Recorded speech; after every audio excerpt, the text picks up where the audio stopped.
तुमचं बालपण? कराड, सातारा. तुमचं बालपण कुठलं? तळेगाव. तळेगाव. हो. आणि तुमचं कराडमध्ये कुठे हो? कराड गुरुवारपेठ. कोण कोण होतं घरी? घरी आई वडील, 2 भाऊ आणि मी. तुमच्या घरी? आई वडील, 2 भाऊ, आजी. आपण काय करता? मी आता सॉफ्टवेअर इंजिनियर आहे. बरं. IT company. आणि आपण? मी हाऊसवाईफ. हाऊस. पण सगळं शिक्षण सगळं तिकडेच झालं?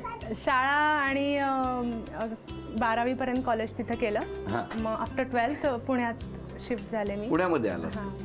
माझा भाऊ इथं जॉब करत होता, मग त्याच्यासोबत मी राहत होते. नाही पण मग 12वीच्या पुढे तुम्ही? 12वीच्या पुढे BSc इथं केले, BSc. गरवारे कॉलेज. गरवारे. आणि तुम्ही हो? मी पण BSc गरवारे कॉलेजलाच केलं. मी काहीच बोललेलो नाही तरी सुद्धा हे का हसले या प्रश्नाचं उत्तर मला जाणून घ्यायचं. हो. सांग. काय हो? नाही, हे सांगतील. मग कॉलेजमध्ये आमची ओळख झाली आणि नंतर ओळखीचं प्रेमात रूपांतर आणि मग लग्न. कसं काय पण म्हणजे? फ्रेंड्स होतो आधी, ग्रुप होता आमचा. 7-8 जणांचा ग्रुप होता आणि जास्त शेअरिंग आणि ओळख आणि अभ्यासात पण हा खूप हेल्प करायचा. तुम्ही? हो. नाही म्हणजे फक्त यांनाच करायचं की सगळ्यांना? नाही, सगळ्यांना करायचं आणि अजूनही सगळ्यांना करतो. मदत. हो. पण मला सांगा, यांना अधिक मदत करावी असं का वाटलं तुम्हाला? अधिक मदत करावी असं, कारण ती पण मदत करायची, मी पण मदत करायचो. आम्ही तुम्ही दोघे. शिकायला जायचं का मदतीचे क्लास? नाही, आपण मदतच करतो सगळ्यांना. तुमच्या मदतीला कोण धावून नाही आलं? आली ना. काय हो? ॲक्च्युली तो बऱ्याच मैत्रिणींना पण हेल्प करायचा. खूप मैत्रिणींना मदत करायची. मैत्रिणींना. कशा पद्धतीची मदत असायची? अभ्यासाच्याच रिलेटेड असायची जास्त. हां. आणि प्रॅक्टिकल्समध्ये वगैरे स्लाइड्स प्रिपरेशनच्या वेळेस वगैरे हेल्प करायचा.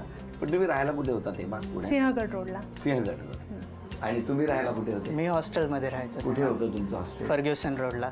Fergusson road. मग इतर सगळ्या मैत्रिणींना फक्त मदत करायचा की घरपर्यंत सोडायला पण जायचं? नाही, घरीपर्यंत सोडवायला नाही जायचं. घ्या ना. तिला नंतर घरी सोडवायला जायचं. बरंच आलेला आहे. काय हो? काय? हो, नंतर तिला घरी सोडवायला जायचं. पण शाळेत असताना कसे होतं तुम्ही? शांत? आवड कसली होती शाळेत? अभ्यासाचीच आवडत.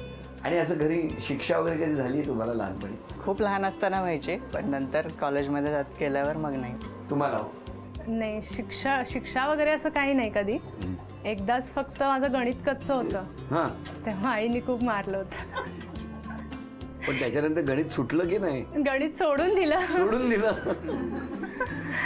कारण का वडील घ्यायचे आधी. वडील खूप शांत निवांत घ्यायचे, त्यामुळं काय ठीक आहे, नाही आलं तरी ओके चल. पण मम्मीला नसतं होतं चालायचं अजिबात.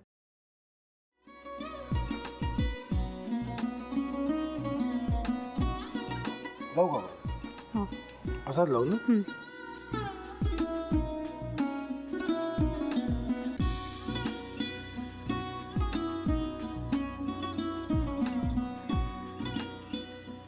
आता काय करायचंय? आता आपण ड्राय स्टफिंग दुसरं काय करणार आपण त्यात? आपण ह्याच्यात मेयोनीज न टाकता बाकीचे सगळे साहित्य टाकायचे. अच्छा, हे सगळं? ऋतू, माझा तर विश्वासच बसत नाहीये. म्हणजे अगं बहिणी आमचं लग्न व्हावं म्हणून किती प्रयत्न करत होते आणि ते सगळं करताना की शिवच्या आम्हाला माहिती पुरवते. नाही, मला नाही वाटत. गौरी, खूप चांगली आहेस गं, म्हणून तुला सगळं जगत चांगलं दिसतं. पण शिव उगाच बोलला असेल का? त्याच्यावर विश्वास नाहीये का तुझा? शिववर पूर्ण विश्वास आहे मी माझा. पण तो आता हे जे काही करतोय ना, म्हणजे निशा बहिणी समोर त्या राधिका सोबत फिरण्याचं नाटक वगैरे, ते त्याचा काही उपयोग होणार नाहीये. अगं असं कसं म्हणतो? अगं नीलिमा, जतीन भाईंचा कॉल आहे. हो माहितीये. रिसीव कर ना. अगं बघ, कट झाला. आता तू रिसीव केला नाहीस म्हणून ते मला करतील. अब पुन्हा आला बघ. घे बघू. पण हे एक ना एक दिवस घडणारच होतं. आता मला कळलं तुम्ही 2 दिवस झाले काय सांगत होता ते. बनू हे संकेत असतात आणि हे ठरवून येत नसतात. मी बाहेर तुमची वाट बघते.